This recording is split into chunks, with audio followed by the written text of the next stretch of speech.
Hey, you're in the C Space Studio here at CES 2024. I am James Kotecki, and I am joined by Omnicom's Chief Equity and Impact Officer, Emily Graham. Welcome. Hi, James. Thank you. Thanks so much for being with us. For those who may not, I assume many people at C Space, which is the media marketing advertising section of CES, know Omnicom. But for the wider audience, can you just kind of define the Omnicom brand writ large? Sure. We are a global media, marketing, communications powerhouse, conglomerate. We've been in the business for a very long time. We come to CES every year. We go big, and this is an opportunity for us to talk about some of our biggest innovations, our big announcements, and I run our global diversity, equity, inclusion strategy. And so what does that look like as you head into 2024? What's on the top of mind for you? Not complicated at all. I'm laughing because it's not true. I mean, it's a really changing society. I think we saw 2023 had more of a critique of diversity, equity, inclusion and its relevance. And I think that we are here to say in 2024 unequivocally, D&I is here to stay. And it's a huge part of the way we experience brands. It's a huge part of the way we do our business. AI has become a really big part of the way that we do D&I and all of that. So so do you think we'll continue to go along this path? Do you think there'll be a rebranding? Are you thinking about maybe changing the words that are used? Because I mean, some of this is like certain words are used to mean something. Maybe it's something relatively innocuous. It takes on a different connotation. So interesting. Diversity, equity, inclusion became a proper noun. People don't even use the words. They just say DEI. And it has become so politicized and so loaded. I don't think we need a rebrand. I think we need a reaffirmation. I think people need to remember that diversity, equity, and inclusion have different purposes, but they all work together, and it's not a threat. It's not a threat to humanity, it's not a threat to society as we know it. It's an enhancer, it's an enabler, and it's a good thing. Speaking of things that some people worry might be a threat to humanity, let's get into that AI conversation, and especially how your role and your view on it adds to the conversation. The more I learn about AI, the more I recognize it is truly a mirror of our society. The good, the bad, and the ugly. When it comes to diversity, equity, inclusion, there's a lot in there. You know, we have to be very mindful that AI just spits out the mirror that it sees, the information that it has. And so I'm more focused on impacting the world as we know it, so that AI shows up better for us, and the biases that we see, and some of the misinformation that we see, so that we can have a stronger AI. In terms of the training data that it's working on. Training, recruitment, the analysis, the research that it does with the diversity, equity, inclusion lens. We're talking with the head of Omnicom Media Group earlier here in the C Space Studio, and I have a lot of conversations, so people can just hopefully forgive me if I get this wrong. But I believe our Omnicom Media Group has its own like internal AI that folks are using as employees to kind of accelerate and augment their work. And do you have to think carefully about what that's actually trained on? Where do you get your training data? How do you think about that? I had a funny story. Yesterday, I was on a call, and I got a notice that the person was using an AI tool to take notes. And so I clicked on it, and I got an Omnicom pop-up, and it said, prohibited. Have you read the Omnicom Generative AI Toolkit? Basically, they want us to be very thoughtful about the way we're interacting. You can't just use any old one. They want our clients to get our brains and our thought leadership. That's what our clients are buying. But the way that AI enables us to do the work, we have to be trained on it. We have to be knowledgeable on it. We have to, even as DE&I practitioners, I think embrace it, but not let it do our jobs. Can't replace us.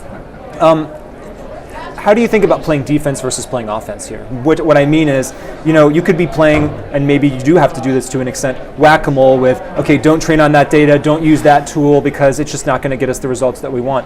On the other side, can these tools be used to augment the goals that you have in these arenas of more equity and inclusion? Augment, make more effective, make more efficient, amplify, scale, for sure. And I think therein is what I would like to see in the shift of the AI narrative is more not fear-mongering, but go towards the information. Let us learn and unlearn what AI really does and what it doesn't do, so we can be partners in the work. Do you have a favorite AI example, or one that kind of brings you joy when you think about the way it was used?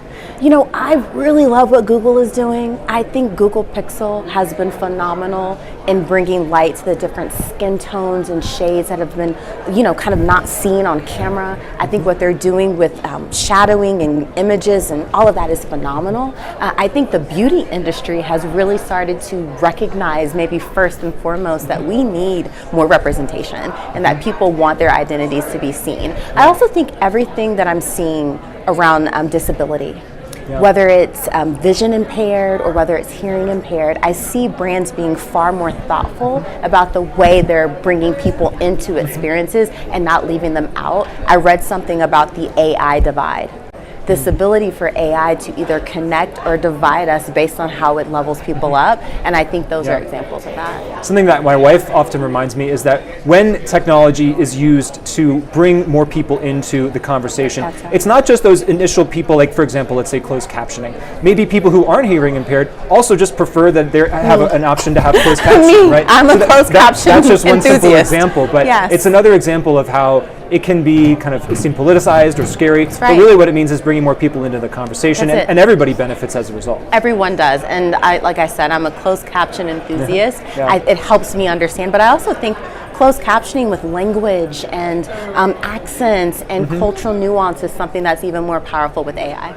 AI is obviously a focus, maybe it's the focus of CES 2024. Are there other technologies here at this giant technology festival and celebration that you have your eye on as you look to the next year?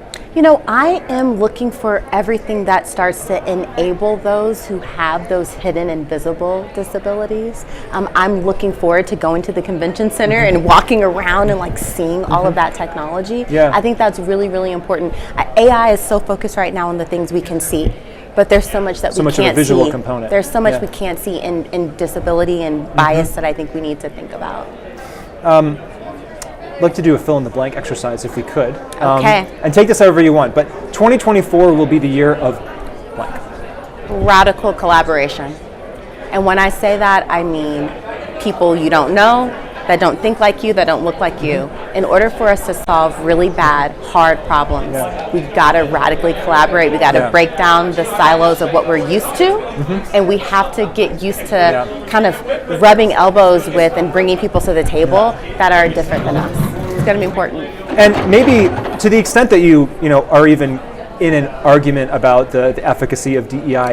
Is that how you kind of win the argument, by just pragmatically collaborating with folks and actually bringing results to the table, as opposed to just getting into a semantic? You know what people like to do? They just want to have a seat. People want to be seen and they want to be heard. And I have found that across any identity. They just want a seat at the table. So I invite them to sit down with me and let's get the Play-Doh and let's do it together, because that's the way we're going to solve some of the problems. And how much of your particular day is spent internally within Omnicom, and how much of it are you dealing with clients? How does that balance out in your role? Tomorrow I'm going to be on the stage with our clients, L'Oreal, and partnering Google. So L'Oreal keynoting here at CES as well. Exactly, right? So that's one example. But then today I spent time with some of our agencies, some of our shareholders. So I get to do a bit of both.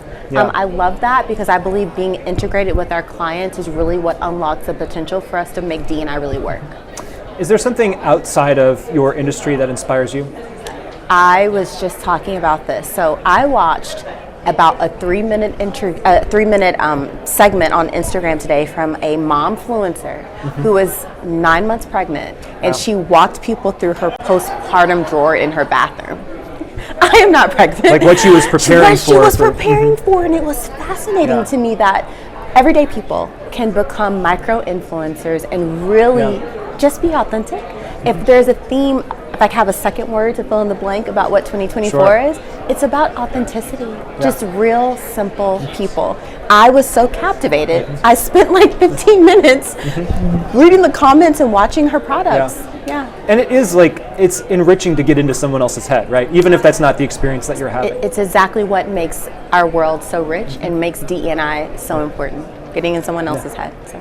Well, thanks for letting us get in your head for a few minutes. Emily Graham of Omnicom, thank you so much. Thank you so much for having me.